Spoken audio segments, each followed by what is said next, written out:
Hindi lang mga simpleng malalaking tipak ng lupa ang mga kontinente dito sa Earth. Malaki rin ang role nila sa pag-usbong at evolusyon ng buhay. Kasi nagpo-provide sila ng stability, diversity at nagko-control pa ng temperatura at klima. Pero paano ba talaga nabuo ang unang mga kontinente sa universe? At ano kayang impact nito sa pag-search natin ng life beyond our planet? Pero bago natin ito ng diskusyon, make sure na i-hit mo yung like button at i-subscribe ang channel ko kung hindi mo pa nagagawa. At kung gusto mong ma-notify sa bawat bagong video ko, i-click din yung bell icon. Malaking tulong niyo sa akin at sobrang na-appreciate ko yun. Nagawa mo na? Alright, simulan na natin. Alam niyo ba na yung exocontinents, yung mga kontinente sa exoplanets, yung mga planetang umiikot sa ibang stars, hindi sa araw, gawa ang mga exocontinents sa tinatawag na continental crust na mas makapal, mas magaan at mas matanda kumpara sa oceanic crust. Yung continental crust, puno yan ng mga granitic rocks na may quartz at feldspar. Yung oceanic crust naman, puro basaltic rocks na may olivine at pyroxene. Sobrang importante yung continental crust para sa buhay kasi nagbibigay ito ng stable na lugar para sa growth ng mas complex na mga organismo at ecosystems. Tumutulong din ito na ma-moderate yung temperatura at climate ng planeta sa pamamagitan ng pag-reflect ng mas maraming sunlight at mas nakakapag-imbak ng init kaysa sa oceanic crust. Nagbibigay daan din ito sa pagbuo ng bundok, ilog, lawa at lupa na lumilikha ng diverse habitats at resources para sa buhay. Pero hindi biro ang paggawa ng continental crust. Kailangan ito ng paggalaw ng malalaking piraso ng planet surface na tinatawag namang tectonic plates. Pinapatakbo ito ng init mula sa radioactive decay ng mga elements kagaya ng uranium, thorium at potassium sa core ng mga rocky planets.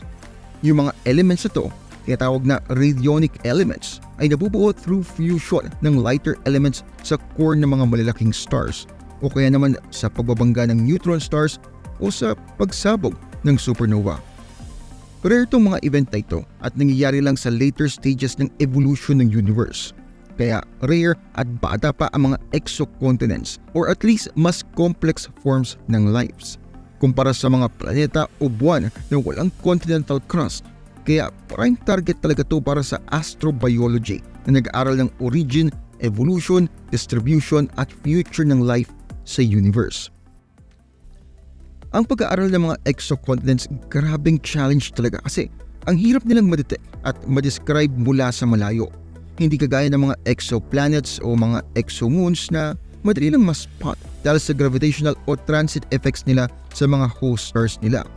Yung mga exocontinents, walang direct sign na makikita. Ang trick lang para malaman kung naririyan nga sila ay ang pag-check sa spectra ng light na nire-reflect o nai-emit ng mga exoplanets. Tapos, hahanapin yung mga clue tungkol sa makeup at structure ng mga crust nila. Pero, alam nyo ba, limited itong method na ito dahil sa resolution at sensitivity ng mga telescope natin ngayon at yung mga soon to be available. Plus, yung interference ng mga atmospheres at mga clouds ng mga exoplanets. At most, masasabi lang nito kung meron mang continental crust yung exoplanet o wala. Pero hindi natin masasabi kung gaano ito katagal o kung papaano ito nabuo. Enter Greaves Method. Sabi ni Greaves, pwede daw natin mahulaan ang edad ng mga exocontinents sa pamamagitan ng paggamit ng photospheric abundance ng mga host stars na parang mga clue para sa radionic heating ng mga planeta nila. Yung photospheric abundances na ito yung iba't ibang elements sa outer layer ng star na masusukat sa pag-analyze ng spectra ng starlight. Yung radionic heating, ito naman yung init na nag-generate ng radioactive decay ng mga radionic elements sa core ng isang planeta na nai-impluwensya naman yung plate tectonics at ang pag-form ng continental crust. Ang punto ng method ni Greaves ay ito, yung photospheric abundances ng mga host stars, reflection yan ng initial abundances ng radionic elements sa mga planeta nila since pareho silang galing sa same cloud ng gas at ng dust.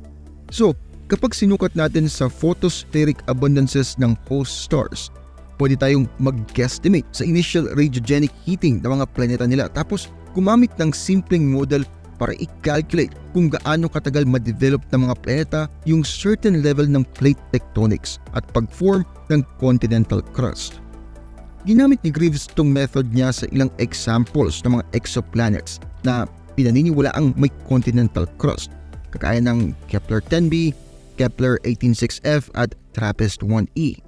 Nalaman niya na yung edad ng mga exocontinents sa mga planetang ito ay posibleng nagre-range from 2 billion hanggang 10 billion years. Depende sa assumption at parameters ng model. Nalaman din niya na yung first exocontinents ay posibleng nabuo as early as 10 billion years ago, which is around 3.7 billion years matapos ang Big Bang, at nasa mga 4 billion years bago ang formation ng Earth. Ang method ni Greaves ay importanteng implication sa paghanap ng buhay sa universe. For starters, sinasabi nito na mas common at mas matanda pa ang mga exocontinents kaysa sa iniisip natin dati. Kaya mas mataas ang tsansa na may buhay dito. Pangalawa, nagbibigay ito ng diskarte kung papaanong piliin ang mga target star na may pinakamataas na photospheric abundances ng radionic elements na malamang na host ng mga exocontinents. Pangatlo, nagbibigay ito ng bagong pananaw sa kasaysayan at pagkaiba-iba ng buhay sa universe sa pamamagitan ng pagsusuri ng posibleng mangyayari sa form at evolution ng mga exocontinents. Pero may mga major limitations at uncertainties din yung method ni Greaves. Unang-una, umaasa ito sa simple at idealized model ng plate tectonics at pag-form ng continental crust na baka hindi naman masakop yung complexity at variability ng real-life process.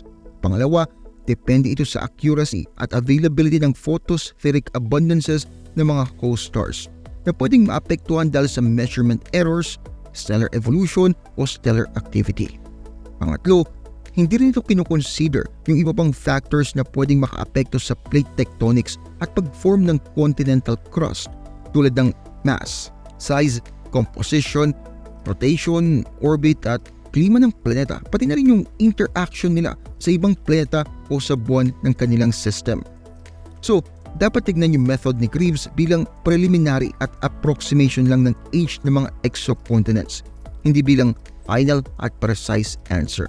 Dapat din itong i-complement at i-validate sa pamamagitan ng ibang methods na ginagamit o suggested para matansya ang age ng mga exocontinents, kagaya ng analysis ng surface features, thermal emissions o seismic activity ng mga exoplanets. O kaya naman sa pagkumpara sa geological history ng Earth at sa iba pang bodies sa ating solar system. At ito ang video natin for today. Kung nagustuhan mong ginagawa ko dito, huwag kalimutan mag-like at mag-subscribe.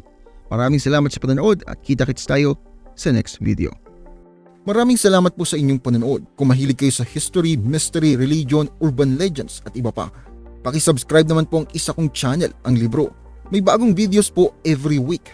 Paki-like at paki-follow na rin po ang aking Facebook page. Muli, maraming salamat po. Meron po tayong member content, paki-check na lamang po ang playlist. Marami-rami na rin pong nakalagay doon. Muli, maraming salamat po sa inyong patuloy na pagsuporta.